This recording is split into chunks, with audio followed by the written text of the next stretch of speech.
Hello बच्चों, आज हम करेंगे ऑब्जेक्टिव ऑफ गवर्नमेंट बजट।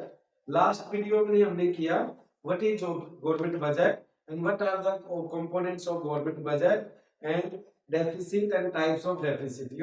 कि कंपोनेंट ऑफ गवर्नमेंट बजट में हमने पढ़ा revenue receipt, capital receipt, revenue expenditure, capital expenditure and revenue receipt में हमने पढ़ा tax and non tax tax. Tax is also two types, direct tax and indirect tax, है ना। और रेवेन्यू एक्सपेंडिचर पढ़ा, कैपिटल एक्सपेंडिचर हमने उसके बारे में बात की, विद एग्जांपल हमने उसके बारे में बात की थी। और टाइप्स ऑफ डेफिसिट हमने किया, न्यूमेरिकल भी हम करेंगे उसके वीडियो के अंदर।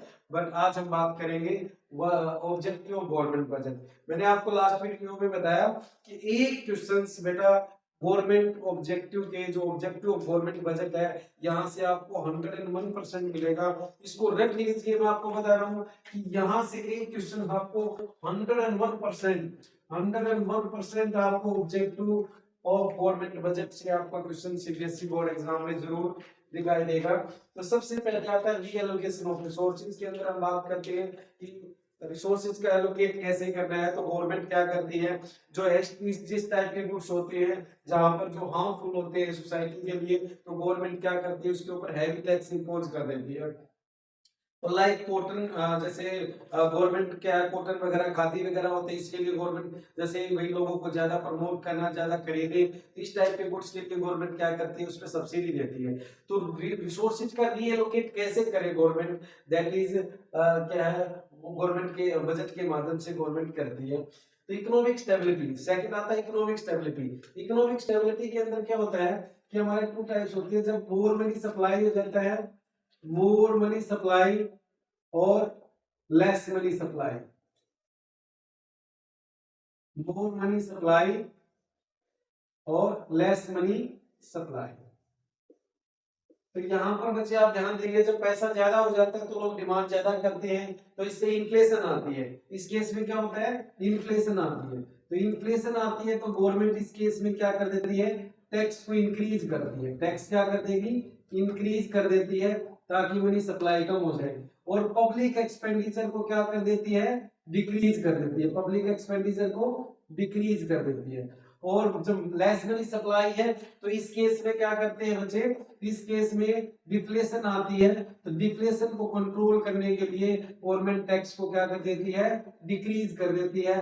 और पब्लिक एक्सपेंडिचर को क्या कर देती है भाई, पब्लिक एक्सपेंडिचर को इंक्रीज कर देती है। तो इस तरीके से गवर्नमेंट क्या करती है, जो है हमारी इकोनॉमिक स्टेबिलिटी करती है। आपको पता है मनी की सप्लाई दो तरीके से कंट्रोल की जाती है। एक आरबीआई करता है, जिसको मॉनेटरी पॉलिसी बोलते हैं, कई बार एग्जाम में पूछा भी गया है। और दूसरा क्या होता है, फिस्कल पॉलिसी, जिसको बजटरी पॉलिसी बोलते हैं, जिसमें गवर्नमेंट क्या करती है, टैक्स को इंक्रीज करती है, डिक्रीज करती है। In case of more money supply तो गवर्नमेंट टैक्स को बढ़ा देगी और पब्लिक एक्सपेंडिचर को डिक्रीज कर देती है। यहाँ पर गवर्नमेंट का ऑब्जेक्ट क्या होता है कि कम से कम मनी सप्लाई डिक्रीज हो जाए। और जब लेस मनी सप्लाई होती है बेटा, उस केस में गवर्नमेंट क्या करती है, टैक्स को डिक्रीज करती है, ताकि लोगों के हाथों में ज्यादा पैसा जाए। और दूसरा क्या करती है, पब्लिक एक्सपेंडिचर को इंक्रीज करती है। तो हमारे ये दो केस होते हैं जो इकोनॉमिक स्टेबिलिटी बनाए रखती है गवर्नमेंट, यानी कि मनी की सप्लाई को बैलेंस रखती है देश के अंदर। तीसरा आता है इकोनॉमिक ग्रोथ के लिए भी गवर्नमेंट बजट तैयार करती है कि हमारी जीडीपी बढ़े, उसके लिए गवर्नमेंट क्या करती है, एक्सपेंडिचर करती है। तो ये इकोनॉमिक ग्रोथ के लिए भी गवर्नमेंट क्या बजट को तैयार करती है। फोर्थ पॉइंट हमारा आता है reducing the inequality distribution of income. Reducing the inequality distribution of income, ये काफी बार क्वेश्चन पूछा गया है सीबीएसई एग्जाम में। इसमें क्या करती है गवर्नमेंट, एक होता है हमारा रिच सेक्शन, एक होता है रिच सेक्शन और एक होता है हमारा पुअर सेक्शन। तो रिच सेक्शन में गवर्नमेंट क्या करती है, जो इनइक्वालिटी डिस्ट्रीब्यूशन ऑफ इनकम है उसको रिड्यूस करती है, उसको कम करती है। तो इसका मतलब क्या होगा, रिच सेक्शन के ऊपर क्या करती है गवर्नमेंट, हैवी टैक्स इंपोज करती है। क्या करती है बच्चे, हैवी टैक्स इंपोज कर देती है। और इनको क्या करती है, to provide the subsidy, to provide the subsidy. तो इससे क्या होगा कि इनका लिविंग ऑफ स्टैंडर्ड बढ़ना शुरू हो जाता है। यहाँ से गवर्नमेंट इनकम कमाती है और यहाँ पर इनको क्या करती है, जैसे सोशल वेलफेयर के लिए पुअर सेक्शन को सब्सिडी वगैरह देती है। उसके बाद लास्ट आता है हमारा कि management of public enterprise. Public enterprises क्या होते हैं, जो गवर्नमेंट के इंटरप्राइजेस होते हैं उसकी अच्छी मैनेजमेंट के लिए वो गवर्नमेंट क्या करती है, बजट तैयार करती है। लाइक रेलवे है, डिफेंस है, इस तरह के जो इंटरप्राइजेस होते हैं गवर्नमेंट के, उनकी प्रमोशन के लिए यानी कि उनकी अच्छी मैनेजमेंट के लिए गवर्नमेंट बजट के माध्यम से वहां खर्च करती है। तो इस टाइप के हमारे जो है गवर्नमेंट के ऑब्जेक्टिव है। मैं आपको बता देता हूँ बच्चे, इनमें से जो इम्पोर्टेंट है आपका वो कौन सा है, first one, second one and this one. तो यहाँ से के तीन ज्यादातर रिपीट होते हैं सीबीएसई के बोर्ड एग्जाम में। वैसे तो ये पांचों इंपॉर्टेंट है, पर ज्यादातर जो एग्जाम में पूछे जाते हैं ये तीन पूछे जाते हैं।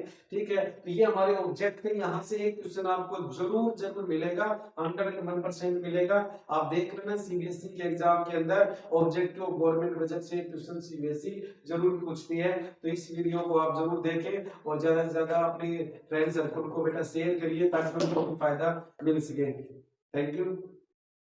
आज आपको मैं मैक्रो इकोनॉमिक्स के नोट्स के बारे में बताना चाहूंगा कि मैक्रो इकोनॉमिक्स के नोट्स आप डिस्क्रिप्शन में जाकर ले सकते हैं, डाउनलोड कर सकते हैं। जो आपको 15 पेज का मिलेगा और 15 पेज में आपको पूरी मैक्रो कंप्लीट मिलेगी। बहुत इंपॉर्टेंट क्वेश्चन होंगे जो आपको 40 में से 40 मार्क्स दिलाएंगे। तो इसलिए वो आपके जो बड़े क्वेश्चन हैं उसके लिए आप डिस्क्रिप्शन में जाकर उसको पेज को आप डाउनलोड कर सकते हैं और वहां से आप अपनी प्रिपरेशन प्री बोर्ड की कर